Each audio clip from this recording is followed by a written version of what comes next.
तो आपको पता है कि पाकिस्तान ने अपना जो एक यंग स्क्वाड है वो इंडिया की फुल स्ट्रेंथ टीम के सामने जो अनाउंस किया है, और ये हमें पहली बार ही देखने को मिला है। पहले कभी भी हमें जो है, जब से हम क्रिकेट कवर कर रहे हैं, हमें ये चीज देखने को नहीं मिली थी कि पाकिस्तान कभी भी इतना अपना जो है वो यंग स्क्वाड इंडिया की फुल स्ट्रेंथ के अगेंस्ट अनाउंस कर दे। हाँ, पाकिस्तान अपने यंग स्क्वाड जरूर अनाउंस करता था, लेकिन वो एक ऐसी सीरीजों के लिए अनाउंस करता था। शराबी की आदत में हमने जो अफगानिस्तान के अगेंस्ट जो है जाकर सीरीज खेल रही थी शारजा में, याद है मुझे अच्छे से।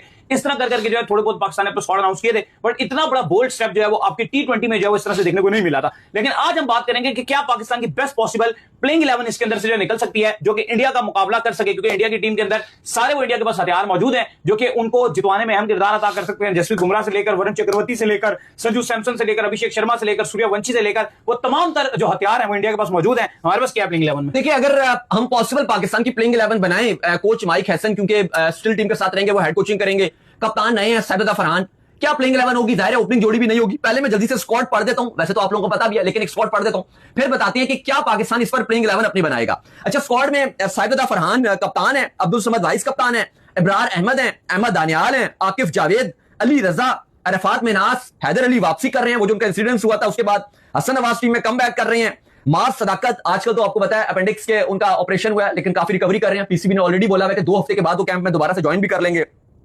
सलमान मिर्जा, साद मसूद, साइम अयूब, जिनके वाले से काफी ज्यादा सोशल मीडिया में बात भी की जा रही थी कि ये एक गलत रखे गए हैं, बाकी तो स्क्वाड सारा ठीक है।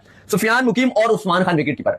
अच्छा साहब, अगर आप सबसे पहले इसमें ओपनिंग पेयर देखो तो पहला नाम तो आपके कप्तान का आ जाएगा, और वो बेहतरीन परफॉर्मेंसेस भी दिखाते हैं अगेंस्ट इंडिया, बुमराह को भी छक्के मारते हैं, फरहान। अच्छा, उनके साथ दूसरा ओपनिंग पेयर, ओपनिंग जो बल्लेबाज है वो कौन होगा? इस पर थोड़ा सा अगर आप देखो तो कंफ्यूजन रह सकती है, क्योंकि उम्मीदवार आपके पास 2 हैं। एक तो मास सदाकत है, जिनको भी आप ओडीआई में भी खिला रहे हो, प्लस उनको आप अगर आप देखो तो वो पक्के ओपनिंग में बड़ा एग्रेसिव किस्म का स्टार्ट देते हैं, एक तो वो है। और दूसरे जिनको आपने फोर्सफुली स्क्वाड में डाला है और बात भी की जा रही है कि भाई ये डिजर्व नहीं करते, साइम अयूब। अब साइम या मास सदाकत में से आपको एक खिलाना है। अब माइक हसन है, अब चूंकि माइक हसन की मर्जी से ही साइम अयूब को डाला गया, जाहिर है बोलता साहब वो डाल सकते हैं कि यार साइम अयूब को स्टार्टिंग के जो शुरू के मैच होंगे, वैसे इसमें सारे नॉकआउट मैचेस हैं। साइम अयूब को मुझे नहीं लगता कि आपको जो है वो इस तरह से बिना किसी फॉर्म के, बिना किसी डोमेस्टिक में परफॉर्म किए, जिस तरह से पीएसएल पूरा रहा, बस मुंह उठा के आपने जो यहाँ पर डाल दिया, उनसे बेहतर ऑप्शन जो आपके पास मौजूद थे। बस आप उनको बैक जो कोच आए जब आप जो है फेस करें तो जो हालात उनके एशिया कप में थे वही हालात इनके यहाँ होंगे। मुझे लगता है कि भाई आप ओपनिंग आपके पास ऑलरेडी मौजूद है, मास सदाकत और फरहान के साथ आप जाएं। बाय द वे उनका भी मास सदाकत का भी जो अपेंडिक्स का ऑपरेशन है वो सक्सेसफुली हो गया है। हाँ, वही भी हमने बताया कि अब वो रिकवरी भी करेंगे। पीसीबी ने अपडेट भी दिया है कि 2 हफ्ते के बाद जो आपका कैंप है वो भी ज्वाइन कर लेंगे। लेकिन बिल्कुल मैं भी इस पर ही बिल्कुल एग्री करूंगा, और यही है कि अगर आप इवन मसला एक और भी आ जाएगा, अगर आप साइम अयूब को जबरदस्ती एडजस्ट करोगे, चलो ओपनिंग में अगर आपको शायद वो नहीं भी एडजस्ट होंगे, अगर आप उनको 3 पे भी जबरदस्ती एडजस्ट करोगे तो फिर आपको 2 में से एक की कुर्बानी देनी पड़ेगी, और वो मैं 2 नाम भी बताऊंगा, आगे जाके आपको पता भी चल जाएंगे। या तो आपको हैदर अली की कुर्बानी देनी पड़ेगी, या आपको हसन नवाज को बाहर करना पड़ेगा। अगर आप जबरदस्ती कि भाई साइम अयूब बॉलिंग हमें करके दे देते हैं, आप उस वजह से उनको जबरदस्ती नंबर 3 पे खिलाओगे, या आप ओपनिंग में भी एडजस्ट करके सदाकत को 1-3 पे करते हो, लेकिन वो किसी तौर पर सही नहीं रहेगा। फरहान और मास सदाकत आपके ओपनिंग पेयर रहेंगे। ऑलरेडी हमने देखा था कि राइजिंग स्टार में भी मास सदाकत ने अगेंस्ट इंडिया बड़ी भरपूर किस्म की और जारहाना क्रिकेट दिखाई थी। फरहान और मास सदाकत आपके ओपनिंग पेयर पॉसिबल तौर पे नजर आ रहे हैं। नंबर 3 पे आपका विकेट कीपर और सीनियर खिलाड़ी भी इस टीम में सबसे ज्यादा, उस्मान खान, वो आपके जो नंबर 3 की स्लॉट है वो संभालेंगे, प्लस वो आपकी कीपिंग भी करेंगे। कभी आपकी बॉब्जी द किंग संभाला कर। हाँ, और अभी हम देख रहे हैं कि अगर पीएसएल में भी उनको हैदराबाद इस तरह से इस्तेमाल करा था कि विकेट गिरता भी था तो आके लंबी इनिंग्स भी खेलते थे और टैग भी करते थे। लगता है कि ठीक है कि यंगस्टर टीम अनाउंस किया, सारा कुछ अच्छा अनाउंस किया, बॉलर्स की बात कर लें, सब चीजें, लेकिन 2 नाम इसमें जो अगर मजीद इंक्लूड हो जाते तो ये स्क्वाड काफी मुकाबला करने के कैपेबल हो जाता। एक बाबर आजम, एक फखर जमान। हाँ, देखिए बाबर आजम का इसलिए खाली आप ये जरूर कह सकते हो, वैसे ओवरऑल नहीं, लेकिन इसलिए क्योंकि पीएसएल में सबसे ज्यादा रन बनाए उन्होंने, फॉर्म उनकी पीएसएल की। एक मैच्योर बैट्समैन आ जाता ना बीच में और फखर जमान साथ होते तो इस एक बैट्समैन से आपको इतना कोई हर्ट ना होता। हाँ, लेकिन दूसरी तरफ अगर आपको एक और भी चीज देखनी चाहिए, और वो ये कि अगर आपने यंगस्टर्स को चलो चांसेस दिया तो फिर हमें सपोर्ट भी करना चाहिए। ऐसे प्लेयर हैं आपकी टीम में जो गेम चेंजर वाले रोल अदा कर सकते हैं। गेम चेंजर वाले आपके ऐसे प्लेयर्स हैं जैसे हैदर अली हैं, अब्दुल समद हैं, हसन नवाज हैं। अगर विकेटें गिर भी गई ना 2 तो नीचे आने वालों के पास इतनी कैपेबिलिटीज है कि मैच को बदल सकते हैं। खैर, नंबर 3 में आपके विकेट कीपर उस्मान खान आएंगे। नंबर 4 पे आपके हसन नवाज, 4 पे मिडिल ऑर्डर में हमने देखा कोयटा की तरफ से भी खेल रहे थे, बिल्कुल कोहिनूर का हीरा। तो नंबर 4 पे जो है वो आपके हसन नवाज है। वो कोई नूर के हीरो को बड़े अरसे से जो है वो कोयला लग गया, पता नहीं क्या चक्कर हो गया। वो टीवी के शो पे थे तो वहां पर मैंने वो बोला था कि कोई नूर का ये हीरा है, तो वो फिर आपको पता है उन्होंने उसी तरह से वो हेडलाइन भी चला देते हैं टीवी वाले। तो ये फिर आप काफी जो है वो जब वो परफॉर्म नहीं करते तो ये फिर मुझे ट्रोल करते हैं। अच्छा, अगर आप हसन देखें, लेकिन हसन नवाज में टैलेंट तो है, टैलेंट तो है हसन नवाज के अंदर। वो अलग बात है कि हमने उसके साथ ज्यादती भी बहुत किया कि उसने ओपनिंग में परफॉर्म किया, उसे 3 पे रख दिया, 3 पे परफॉर्म किया, 4 पे रख दिया, 4 पे परफॉर्म किया, 5 पे रख दिया, 5 पे किया, 6 पे रख दिया। बड़े अरसे के बाद मुझे हसन नवाज में उमर अकमल जैसे एक बैट्समैन नजर आया जो कि हमारे मिडिल ऑर्डर में एक मिसिंग फैक्टर था बड़े टाइम के बाद के। इस तरह आगे छक्के भी मारे, लंबे लंबे छक्के मारे, इतना टारगेट अचीव कर दे, ये कैपेबिलिटी मुझे एक टाइम में उमर अकमल में दिखती थी। ऐसा ही है। अच्छा, इसके बाद नंबर 4 पे हसन नवाज आएंगे। नंबर 5 पे जो आपका खिलाड़ी होगा वो हैदर अली। और हैदर अली की भी अगर आप देखो, जब एक उनका पता है यूके में एक इंसिडेंस पेश आया और बाद में वो बिल्कुल उनको बरी भी कर दिया गया, एक फजूल सा उनके ऊपर इल्जाम था और पीसीबी ने उनको पहले सस्पेंड किया, फिर बाद में पीसीबी ने भी उनके ऊपर से बैन हटा दिया। लेकिन हैदर अली के अंदर भी पूरी कैपेबिलिटीज है कि जब वो भी गेम अपनी खेलना शुरू होते हैं तो वो मिडिल ऑर्डर में भी आके कमाल कर सकते हैं और वो गेम चेंजर रोल अदा कर सकते हैं।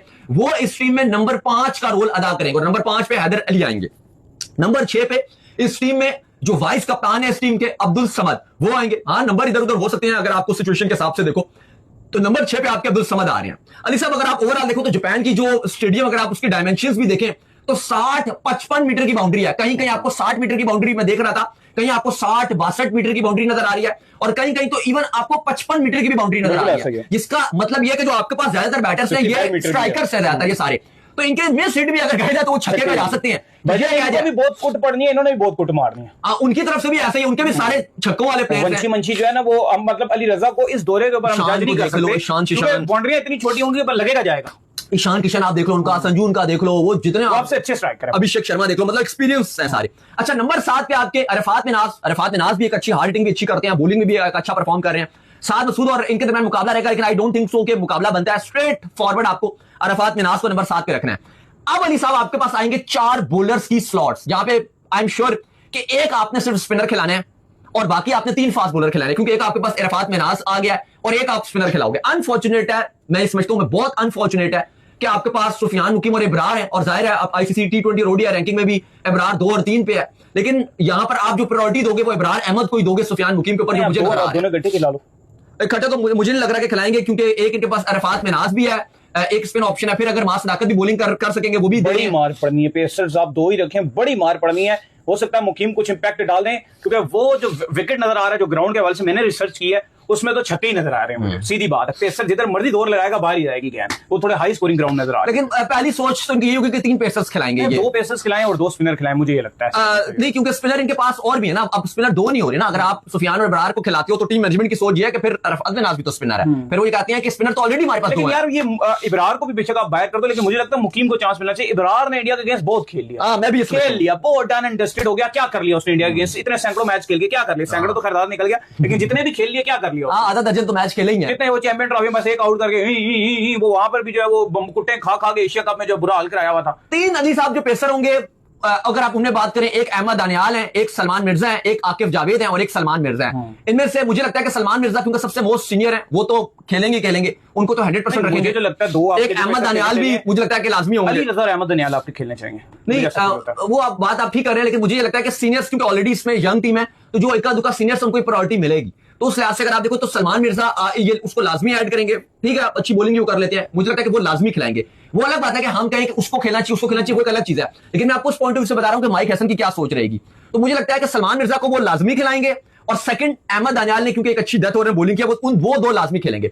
तीसरा मुझे लगता है कि अली रजा और आकिफ जावेद में से एक खेलेगा। मतलब जो मैं अगर आपको टीम मैनेजमेंट की सोच बताऊं तो वो इब्रार को पहले प्रायोरिटी देंगे, सुफियान मुकीम को प्रायोरिटी नहीं देंगे, सलमान मिर्जा को फर्स्ट प्रायोरिटी पे खिलाया जाएगा, अहमद दानियाल सेकंड लाजमी होंगे और जो थर्ड पेसर खिलाना है वो ये अली रजा और आकिफ जावेद में से एक को पिक करेंगे।